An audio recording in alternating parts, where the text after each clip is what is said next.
Good morning, everyone, and welcome to this month's webinar. Today, we're going to be looking at Nebu Reporter, the practical applications of it and how it can be used by different roles within the market research process, looking at different roles in different organizations and how they can benefit in a practical sense from available through Nebu Reporter. The length of the webinar is roughly sort of 40 to 45 minutes. And as with all other webinars, you'll be able to find it on our YouTube channel after the event. At the end of the sort of presentation, there'll be a quick sort of FAQ section on there. Just any of the comments, questions you put into the YouTube, we'll read them out, try and answer them as best we can. But obviously, you can contact anyone at Nebu for any further follow-up that you may require from there. So what we're really going to be looking at is how Nebu Reporter can help both internal and external aspects of your organization. Looking at, how it can present that information to the end client, how account managers can use the information available, research execs, and sort of operations, CATI, call center managers, and really focusing on the automation of the whole research process, how you can maintain the quality, and obviously increasing efficiencies there. So overall leading to quicker reaction times, lower costs, greater benefits to your organization. When we're looking at the sort of process automation, looking at the different roles in there, what we'll be looking at is certain aspects. So we'll be looking at how you connect to that data, the real-time insights you can get from those continuous reporting processes that are going on, the way that having Nebu Reporter there can act as a trigger for identifying certain processes, certain insights, looking at identifying perhaps some errors within the whole data collection suite, the survey process. And obviously, that helps maintain your quality. And we'll be seeing how you can put those dashboards to best use with the minimum amount of use, the minimum amount of work on there, and the skills required to set this up are not intense, and you can get those real clear benefits, clear highlights and objectives coming through when you're looking at the report. And what we're really sort of seeing is how Nebu Reporter isn't just used as a sort of dashboard, but can give a positive impact on the service you provide to your client. So looking at how this operates, sort of, we've talked previously in other webinars about the whole Agile process, but really what we're going to be looking at with identifying certain roles is where they sit within that process and how using the dashboard can give you that information to be more of a Agile research process, how you can start looking into the dashboard widgets, how they can be utilized to give you those examples of where errors may be occurring in the survey. If you have any issues with any of the sort of sample, you need more sampling there, have a quick overview of your quotas, your targets, where those are coming through, and making sure that the process is being met there. So we're going to be looking at sort of when we're focusing on the role of the operations director, the CATI manager, looking at that field process, that data collection process there as well. The account manager may be involved in the whole process here, identifying the potential issues in the questionnaire, liaising with the end client who's going to get their sort of report that's then produced by that research exec and presented to them, and what highlights have come out of the study. So all of the roles are contained within the whole Agile process, but it's going to be a continuous basis. The dashboard is going to give them that continuous ability to focus on the information being provided in real time. So looking at the suite, the whole sort of suite of Nebu here as well, the main areas we're going to be focusing on is the data collection, Dub Interviewer, how that feeds into the Nebu Reporter, but also looking at our data management offering, the Nebu Data Hub, which can also feed into the reporter and extend the options you have on presenting data within that Nebu Reporter dashboard. So we're focused on how these come in, how your different widgets can pull those areas in, but also remembering that, as in the previous webinar, when we looked at how you created Nebu Reporter, how you can use different widgets, that you can also feed in areas from your social media. You can feed in information that you're collecting through different data systems, and information, making that information available in Nebu Reporter, enhancing it with the videos from YouTube and Vimeo, and adding in images and external web pages as well. So there are lots of feeds into the reporter that can give you different aspects and how you operate in your organization, how you utilize that information to best present to the individual roles and give them that ability to really look at what's happening in your survey process. So as we said, we're focused on sort of the solutions for external clients and organizations, but also look at the internal ones. And when we talk about that, we're really talking about sort of different roles, and I'll explain those a little bit so that how we interpret that, how we look at them. So obviously different organizations have different setups. They have potentially the roles that we've defined may be crossed in multiple sort of positions within your own organization. When we're talking about the end client, we're talking about that sort of the person that you are collecting that data for, that you're presenting the information to. And that could be equally a third party, but it could also be members within your own organization. It could be the commissioning agent of the study who's really looking for that insight in there. And we see that as a sort of an external part on that. It's sort of outside of the operation process, but they are the party receiving that end information.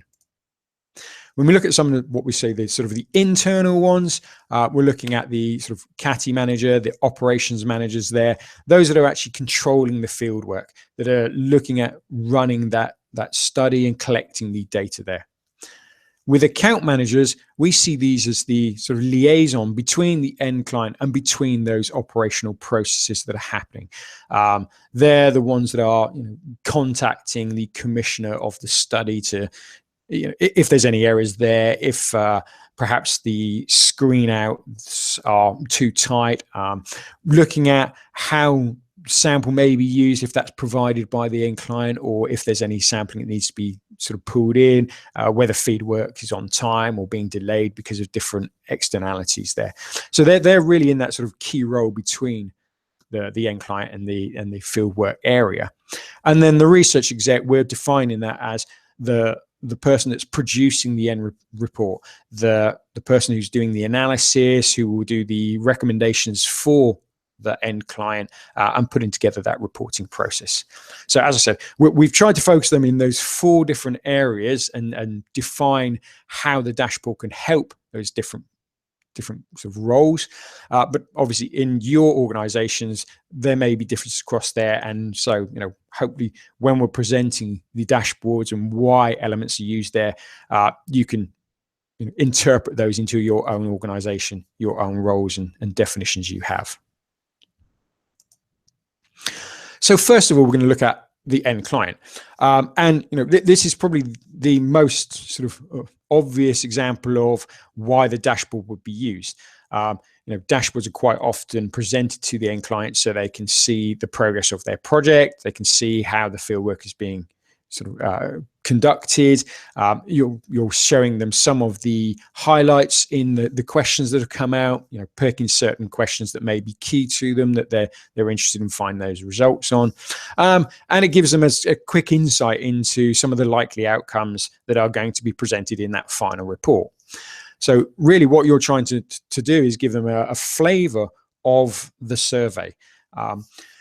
And some of these sort of reasons of using this is, when we're looking at that agile market research process, is that the end client, if they're getting fed this information and seeing some of the sort of early outcomes, it may give them an insight into perhaps altering that questionnaire, being dynamic in their capabilities, looking at perhaps refocusing the survey because interesting things are coming out of it. So you're getting that feedback from your client to enable you to adjust the process in a continuous fashion there as well. So we're going to have a quick sort of look at an example of the report you can get there. So we've done this one, as we said, it's the sort of client presentation on there. We'd be looking at having sort of client logo there and customizing this to sort of fit their look and feel. And as we said beforehand, we've done this in the previous webinar, so you can view that, see how that's adapted and adjusted by adding in the different backgrounds and the colors and the formatting that's appropriate for your end client. But they may want to be looking at the progress reporting, so looking at how many completes they've got on different days, and just being able to highlight over those and make sure that field work is being conducted. It is reaching the targets they're supposed to be reaching, that you're going to be completing within the defined times of the project. You may put in some of the key findings here, doing cross references on them, showing different tables on different outcomes so they can see where those results are, and also highlighting some of the key findings in the first instances. So you can change those, make them stand out, make them visible to the client, show them exactly what's going on at this early stage of data collection. There is a difference between how you're going to be presenting these and how you change them as the course of that study progresses.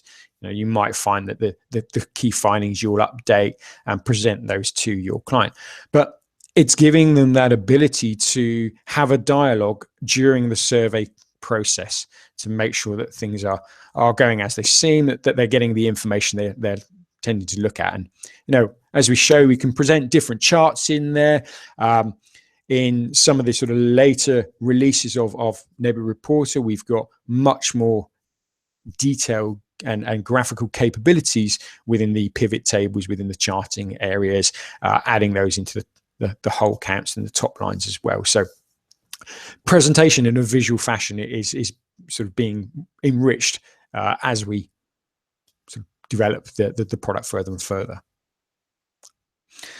So you can see we've got the ability to sort of add in a lot of different information in there, which will help the client understand what's going on, highlighting certain specific questions. And again, as you can in the managed frames area, you can sort of show different parts of information here, but you're pulling out only certain parts to be displayed. So you can limit the information that's available in managed frames when you're presenting it in the dashboard. So the inbuilt sort of supervisory area of Nebu is able to be accessed on a restricted basis. So presenting the relevant, the most informative parts of that survey to your client.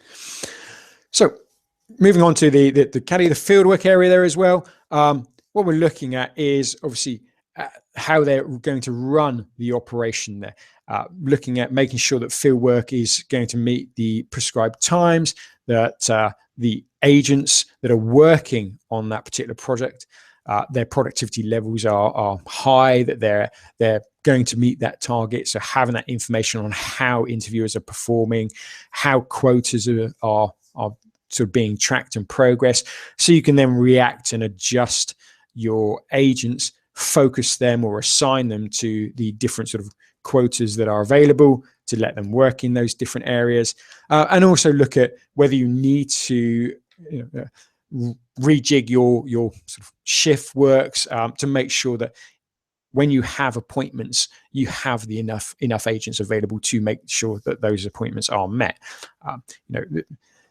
The key that when you've got sort of just has spoken to someone during a survey and you've got an appointment with them, you don't want to lose that. You want to make sure that that's going to be maintained. That contact is going to be still sort of converted into a complete. You've done the groundwork on talking to them, want to make sure that, that's going to continue.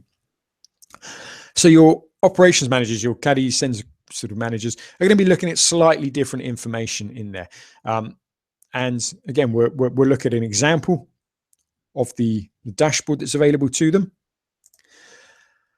And you'll see that within the sort of operations area, there's different dashboards there. They're looking at different information on there. So we do want to see, what our completes are, how we're doing, what our progress is on our field work, what the core results, core outcomes are, how much sample we've got in there as well. We want to see on the appointments, the quota sales. The quota sales want to see our progress. Are we going to make it on time? Are there certain quota sales that need to be assigning different agents to them? And if you're looking at that as well, you can see how much you've achieved, how much there is to do there, what percentages we're on. So there's different areas you can look at. You can make it very visual in a bar chart, or have it as the data in a table and give that sort of slightly more information there. But depends on how you want to put those aspects together, how it's easiest for your manager to look at that process, how they want to see the information.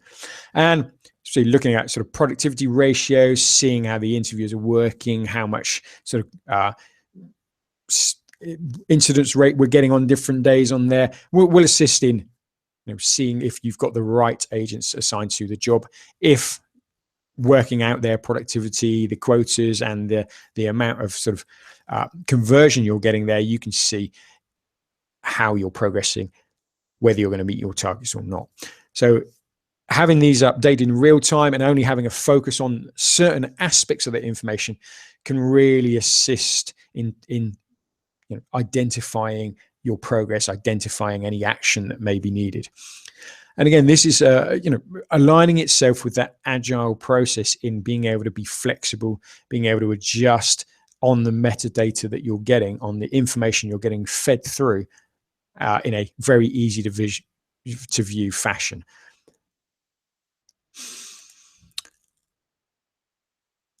The account managers on there as well, as we sort of touched on up front when we were describing the role there, and how we saw it was that whole liaison. So they're, rather than just sort of looking at the smooth running of the data collection, the survey, they're looking at the entire project. They're that sort of overview who's project managing the survey process, liaising with the client, liaising possibly with the fieldwork agents, and making sure that any issues that come up are dealt with, that are sort of caught at an early time. They want to see that if there's any sort of issues with the script, the survey, perhaps some of the screeners are a little too tight and it's not going through. Perhaps there's they're seeing on the whole counts that certain questions aren't being presented as they should be. Then sort of, if they capture those issues early, they can make the adjustments. You haven't lost sort of sample, you haven't lost more time than is necessary, and you're picking up early to ensure that quality of the survey is there, that maintained. You're identifying the possible sort of errors in the survey, possible issues at an early moment, and trying to rectify them as soon as possible, making those adjustments, acting in that sort of agile manner, so you've got that process of being fed information and taking action that's available there. So again, they'll be looking at slightly different information again. Some of it will cross over, obviously, because they're going to need to see how fieldwork is progressing. So they're informed, so that if ever they need to contact the client or the client contacts them, they've got easy access to the information.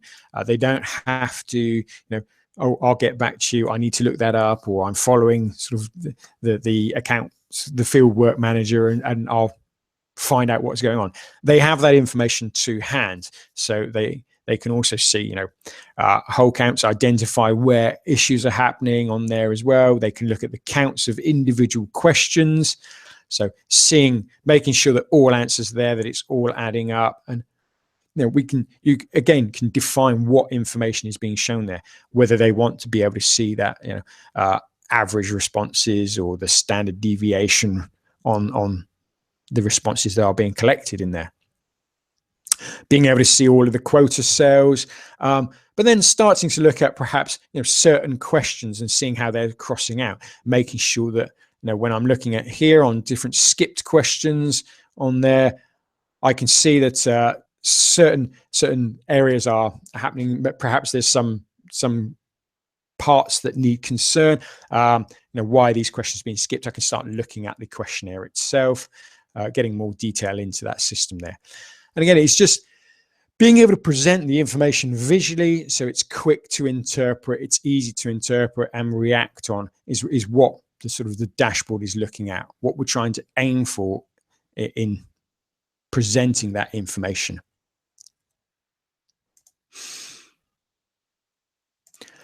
Now, the research exec, as we said, we're looking at the way that all of that information is being presented. The research exec is wanting to have that information coming out to the final client, putting in, perhaps starting to prepare that report as soon as they can, as soon as they start seeing some of that information coming through. So obviously they're going to need to know what the progress is of the fieldwork, what some of those initial findings are, what are some of the highlights in the survey. Is it meeting the requirements of the brief? Are the sort of the questions that are relevant that are highlighted, that your client is sort of defined as being the purpose of the survey, are those going to be met? What are the likely recommendations from the study? What's going to come out of producing this? And the way you can sort of provide that information in real time, so the research exec is given tables early, they're given the data early so that they can see those highlights, means that you can reduce your fieldwork time. And as we know, the sort of timing is being pressured continuously throughout the research process. The way that sort of more and more of the DIY market, the sort of visual interpretation of statistics and data is being handled, and expected that times are shrinking. The whole process has been squeezed into a very short period. So being able to be ahead of the game, as it were, in having that information to hand, being able to see some of the visuals up front, can help in that final preparation of your report, the final presentations. So what we're seeing on some of the report then is how this is going to sort of feed in that information, how they're going to gain what's going on, see the different areas that are available to them. So some of it, again, may be looking fairly similar, where they've got similar types of questions and the quota sales on there completes, but they're going to have more and more of the analysis. They're going to be looking at the type of information that's available to them, looking at more detail on where they're actually getting this from, which sort of reports and definitions are there, and trying to highlight those questions, find which questions are there, start seeing the tables, the charts, putting in different pivot tables. They may be looking at the tables with certain highlights on there, looking at how the heat maps are identifying different questions that are available to them, and seeing some of the information that's come through. So it is that preparation. It is having the sort of capabilities up front and being able to look at the different areas there. Now, we talked about sort of, the dashboard and what's in there as well, but what we wanted to look at is some of the advance on there. We've looked at the 4 roles and the basics of the dashboards that are available, and how that information can be presented. But at the beginning of the process, I talked about the Nebu Data Hub and the extra information that can come from that, and touched on the different sort of social media, the embedding of videos. So what we're really going to look at is how that, as an example, can lead to a sort of almost end product in there, demonstrating the sort of advanced capabilities of the dashboard when it's integrated both with the Dub Interviewer program, with the Nebu Data Hub, and with all those external sources in there. So we're looking at sort of different stimuli, different areas in those, and you'll see that it can almost be sort of presented as a final report, but with a lot of extra information in there, a lot of assistance to the different sort of different target audiences, different views there. So what we've tried to do is set up a sort of a report that's looking at different aspects of that whole process, how we've gone through it. So we've looked at some of the survey parameters, are we meeting the right target audience? And then just putting an extract of the quotas that are available, presenting those so you can see, are we sort of perhaps interviewing the right amount of people? We've met that sort of nat rep sample. We can see what the percentages are in there, see how the progress is going on. We said before, you can look at some of the key findings there, so we can highlight some of the key findings, sort of incorporate the different tables there to demonstrate that.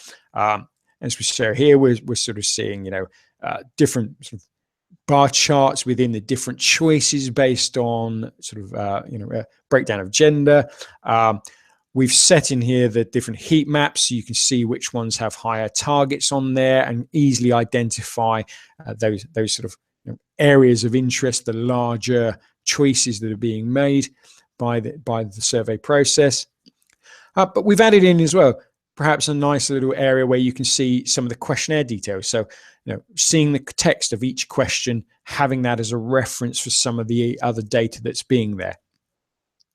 We've added in the ability to, get a copy of the test questionnaire. So simply by utilizing some of the functionality within the Nebu dashboard, we can launch a test survey.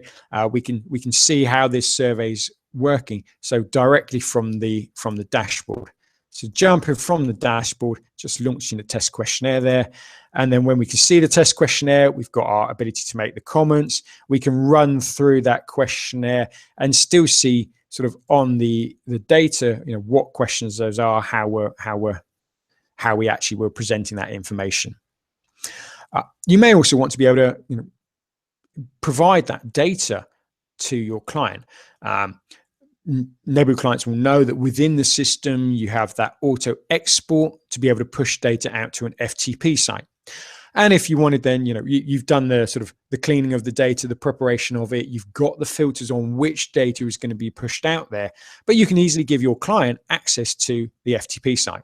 And just, by simply providing a link there, they can click on that link and be presented with, jump into the FTP site. Obviously, I've got my sort of login details here as well, so I can then advance through that link, click on the FTP site, and start downloading the data that's available to our clients. We may want to sort of show, this James Bond survey here as well. We may want to sort of play a little trailer and have that embedded into the system, and this can be sort of played as is, or it can be set so it's an auto play and you can remove the controls. You've got the ability there to change how that's being presented, how much information is there, whether it's playing in a full screen or not. So you can enhance how that information is presented. You're giving your viewer on the dashboard more information about the survey, showing them the stimuli, embedding that in, giving them access to the data. And then if we are expanding that out to the data hub itself and looking at different feeds there, then we can sort of start looking at advanced calculations and presentation of data there as well. So perhaps we've got several different projects running, and we're looking at providing an NPS score in the system there. So we can get different scores across the projects and feed that back in as an overall from there, merging different data sets. And previous webinar has talked about the Nebu Data Hub, how it sort of can collect multiple sources of data into one and present those as a single data set derived from multiple sources. But you can do that and then have a sort of a single overall score that's presented. We can embed here a social media feed, so we're actually seeing different information coming in from the comments being made on a social media page. We're presenting different word clouds here as well. So from different surveys, taking all that, the key information, weighting it, balancing it, and producing a word cloud from that. And this is an interactive word cloud as well. So you can actually look at highlighting over certain words, and it'll give you, how many times that was said within a particular study or set of studies. So having interactive areas on there as well, we can see that the richness of the information that you can present within the data, the Nebu Reporter from the Data Hub, can provide much more information about that whole process, giving you more relevant context there, providing your research execs with more detail for that final report, providing your client with more detail and more enriched information on how the survey is progressing. And if you're having sort of multiple sources feeding in there as well, perhaps the account manager can then use that to keep an eye on different projects at the same time. We also added in, so this we've seen before from the hub and from the previous Nebu Reporter, there is the sort of interactive map, and again based on just the auto capture of the IP address of where respondents are, we can then drill down and see exactly where respondents are answering the survey from. You've got that quick visual information about who is taking part in your survey, how they're accessing it, and it can just help to make sure that, if you wanted to add in that IP restriction of who's taking the survey, or there are outliers that are of interest, it means that, that you can look for that in the data. I can quickly look at a data set and ask for anyone that's in this particular region, or search for different areas on here, because I know it's outside of there. I know where that information is. I can visually see it. And it's just assisting me in finding out more detail about the survey, making sure that it's working correctly, that it's doing as it was supposed to be, and targeting the people we want to see.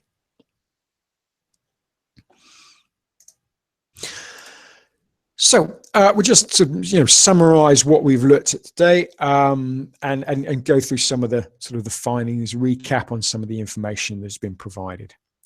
So as we've said, we've looked at both internal and external uses. We've looked at 4 different roles and defined how those are how we've interpreted them, and the different information that's available and pertinent for those different roles.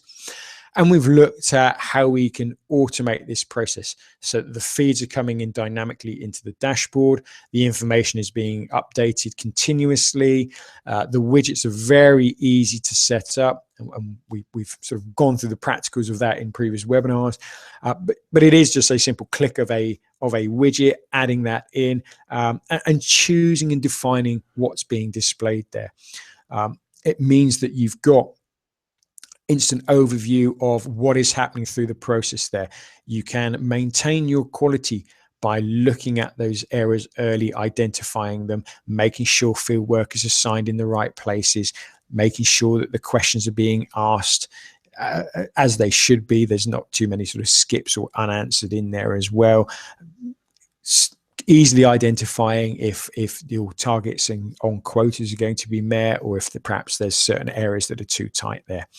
Being able to look at the data and analyze that up front, starting to build your reports, and making sure that the whole process is minimized so that everyone is ahead of the game. Everyone can sort of see the information that's relevant to them, identify any sort of concerns or issues or even highlights that are coming out of that, and being able to have that information to hand in real time so that everyone is prepared, informed, and up to date. And being able to do that means that, as we said, you can always take the actions that are required by the information provided from you. You can be adaptable in how those different roles are being fed that information, what information is being given to them, which means you can then be responsive to what's coming out of the areas there. And all of those things means that it's automated, it's maintaining the quality that you as an organization are respected for, and you're increasing your efficiency, which overall leads to a reduction in the costs and the time that's being spent, which is really the sort of the end goal of what we're trying to do, getting that best information, helping us make those key decisions at the right time, and continuously improving the process, being able to target the areas that are of concern, but also being able to refocus as things change, being able to adapt to what is happening in the market, and making sure that your client is getting the best from you as an organization. So we're just going to have a quick look at some of the sort of the questions that are coming up. So if you're sort of on YouTube and you can't think of any questions at the moment, you can stick some comments in there or anything. But let me just read through a couple that we've got. So someone asked about different filtering possibilities in Nebu Reporter. Yeah, obviously it depends on the widget type you're putting out there. When you're putting in things like images or the logos or videos and things, you're already sort of defining what ones those are. But on the different reports that are coming in, if it's the all count question, so where this would be the sort of in the analysis section showing all of the questions in managed frames, when you're in the Nebu Reporter, you can then select which questions are going to be shown. You can select the statistics that are being shown there as well. When you're looking at some of the sort of productivity information, you can set the date range on what needs to be displayed, what information is being there. And we're adding more and more sort of filters in there as the product is being developed. One of the sort of feedbacks we've had from early adopters is on the need for having a filter based on sort of perhaps different quota groups that are in there. So we'll be looking at adding that into sort of releases as they're coming up, and making sure that you can drill down even further on the information that's available to you, and what's being shown to the different roles, what information needs to be acquired. So you're really being able to focus on the data that's needed. Someone's asked if all the variables that are in a project are available. Yes. Again, it will depend on the widgets you're choosing on there, but yes, you can then choose them to sort of be able to put into that information. If you are using, for example, a pivot table, having an open verbatim box isn't going to be available to that, because it's the wrong type of data to be able to be presented. You can't do counts on it. You can't sort of cross that because it's a text area there. If you're using the verbatim one, then yes, you can define which questions there, but certain questions aren't going to be there because of that type. So whilst all of the information is available for reporting, it will depend on the type of widget, what's appropriate to be used in those areas. Okay, someone's asked, what is available in managed frames that's not reachable in Nebu Reporter? Well, managed frames in a way was set up for more of the sort of the operations, these sort of supervisor areas, and being able to run the actual project itself, rather than focusing on what's coming, the outcomes of the project. So there are a lot of managed frames areas there which are about making the adjustments, drilling down into more and more detail. The Nebu Reporter is seen as being able to give you a high level, a top level overview of what's happening, so you can then focus where your investigation is going to happen. You can start taking the information you're being presented in Nebu Reporter in that easy to view fashion, and then go back into managed frames, use the greater detail that's available there, use the drill down functionality to get into the individual records. And part of that is also as from a security aspect. Whilst you're in managed frames, you can sort of look at the perhaps personally identifiable information. You're looking at the complete record there.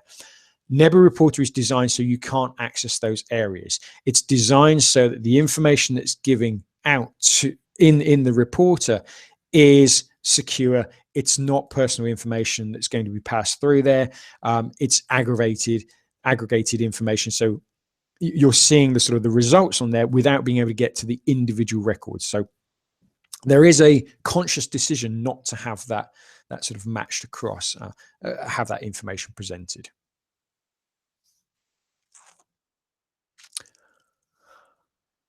Okay, I think that's all of the questions I've got there. As I said before, if there were other questions that come up, we will review the comments that are put into the sort of the YouTube channel on the webinar itself, and anyone can sort of contact anyone in Nebu and ask for sort of information there, follow up on what's happening. Now, for different sort of viewers of the webinar there, what we will be doing is obviously sending out a follow-up email to all of you. You can request a demo if you want to see more about Nebu Reporter. For our clients, we will be making accessible copies of the configuration files that are available for the sort of 4 that we presented today, so that you can download those and you can use those as a driver for your own sort of production of reporting dashboards for your own internal uses. So you'll have those. As always, the webinar will be available within YouTube, so you can share that or review it, come back to it as you require. And we'd like to invite sort of as well sort of clients, Nebu clients that haven't sort of decided to take up the dashboard. We offer a free trial of that. So if you contact us, someone will be in touch with you to make sure that you can get access to a copy of Nebu Reporter, can play around with it and decide whether it's going to meet your requirements, how you're going to use that in your organization. So again, I'd like to thank everyone for their sort of attention, participation this morning. As I said, we're always available to answer any questions, so please contact us. And once again, thank you for taking part.